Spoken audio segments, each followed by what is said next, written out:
Lakers down 2. LeBron James goes to work. To the hoop he goes. He was 5 of 12 from the field. We're tied at 63. Under 3 minutes left in the third. Lakers up 3. Finney-Smith finding Vincent. Vincent with 20 points in this game. And the Lakers lead 82-77 after 3. Fourth quarter now. LeBron putting the Lakers up 6. Powerful move from King James there. 3 minutes left in the game. Rockets down 5. Jabari Smith Jr.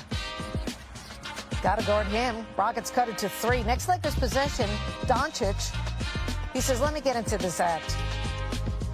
Yeah, like that. 20 points, 9 assists for Luka. Lakers lead by 5.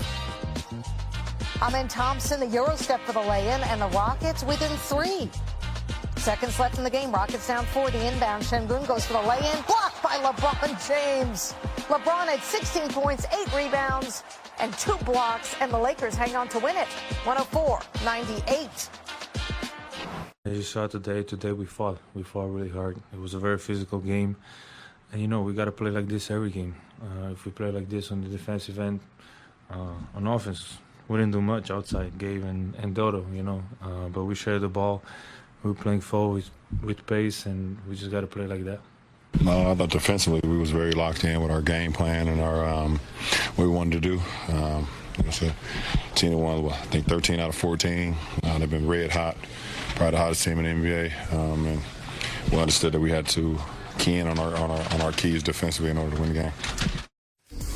Luka Doncic continues to find his legs with the Lakers as he really is gearing up for the playoffs. Luka has 9 straight games now with 20 points, 5 rebounds, and 5 assists, which is the 4th longest streak in team history. The only player with longer streaks is his teammate, LeBron James. 104-98, led by Luka, who had 20 points. Dorian Finney-Smith had 20 points. Gabe Vincent shot the ball extremely well. He had 20 points on 6 made threes. LeBron was 16, 8, 4 assists, 2 blocks, 2 steals. Big block at the end of the game on Şengün. Austin Reeves chipped in with 12 points, 8 rebounds, 3 assists, and 2 steals. This was a litmus test. This was to see where the Lakers are. The Rockets had been playing extremely well, but the Lakers were up to the task. And the one thing they didn't do is they didn't give up that. The score was tied at the half. Ocho, if I'm not mistaken, I think 48-48. What they didn't do is that give up huge third quarter or huge fourth quarter. They did it. They held them to 50 points in the second half. You can live with that. You can live with that. And in the process of doing that, they outscored them 50 by 6, and that was the score they won by.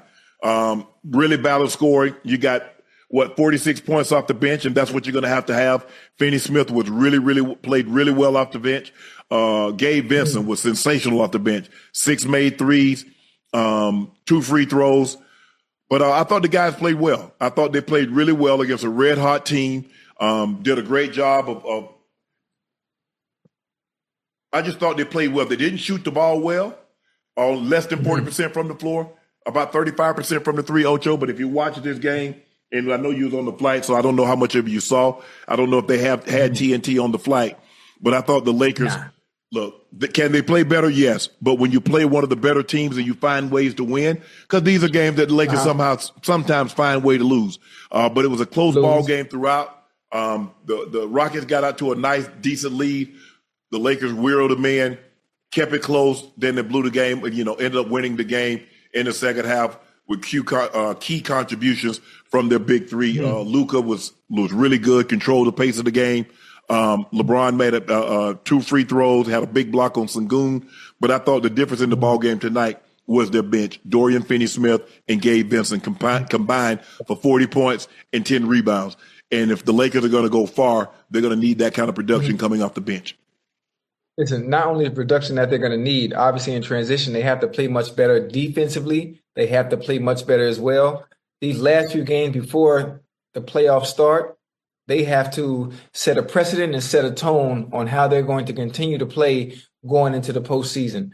Luka and LeBron, I think consistency is what they're going to have, to go far into the – listen, if they even have an opportunity, like you say, Lakers in 5 to even get to the Western Conference Finals, let's say to that. they have to play much better collectively as a whole, and the bench has to be very productive and contribute as much as possible when they do get in. Yeah, look, since that injury, LeBron really hasn't shot the ball particularly well. Only one game since he's been back from that injury. Can I say something real quick about him coming back? I think for some reason, I don't know why, I think LeBron might have came back just a little bit too early, knowing that they have opportunity to not only make the playoffs, but want to keep their seeding pretty high. I think LeBron might have came back a little early, and due to him still being injured and hampered just a little bit, I think it might be affecting his play in not only shot selection, but those shots actually going in. I could be wrong. But I just think he might have came back a tad bit too early when he's not really ready. Well, he's not as explosive. He's not able to finish like he once could. He's missing some gimmies. And so the thing is, he's really nursing it because he don't want to do anything sudden and retweak it. Right. And so, hopefully as he plays, he doesn't have a setback and he's able to finish out the season as healthy as he's going to be. But normally when LeBron has an injury this late in the season, your body doesn't heal as well as it once did. And we've seen it. He had the ankle injury. He wasn't the same. He had the groin injury before. He wasn't the same. But the thing is now he has Luka. He has AR who can help do some of the lifting. You got three guys. You got 1, 2. You got, 5 guys in double figures. You got 3 guys that score at least 20. LeBron had 16. AR had 12. You can win with that, but I think the thing is you can win with that bench play. But obviously, LeBron, Luka, AR know they're going to have to score more than 48. They scored 85 the other night in Memphis on the road. Right. They scored 48. They scored 48 tonight and find a way to get a win against a very good Houston team. Young, but very good. Listen, against a very young, good Houston team, but you have to think, the further you get into the playoffs, you're going to be playing against teams that are much better. Yeah, for sure. You're going to have to find ways to dig down, to dig deep. And you can't have games where you score 48, you score 85 one night, you score 48 the next. Because you're not going to be able to get away with that the better the teams are that you play as you get further into the playoffs. This is a young, athletic team. They're not a whole – you got Van Fleet, but you look at Thompson. Brooks is fairly young. Jalen Green, hell, he might not be but 21, 22 years of age. Jabari Smith. Wait. He that young? Hell yeah. I think he might be 22. How old is Jalen Green? Jabari Smith Jr., he can't be no more than 22, 20. He might not even be but 20. Jalen Green is 23. How old is Jabari Smith? Jabari Smith might be 20, 21 at the oldest.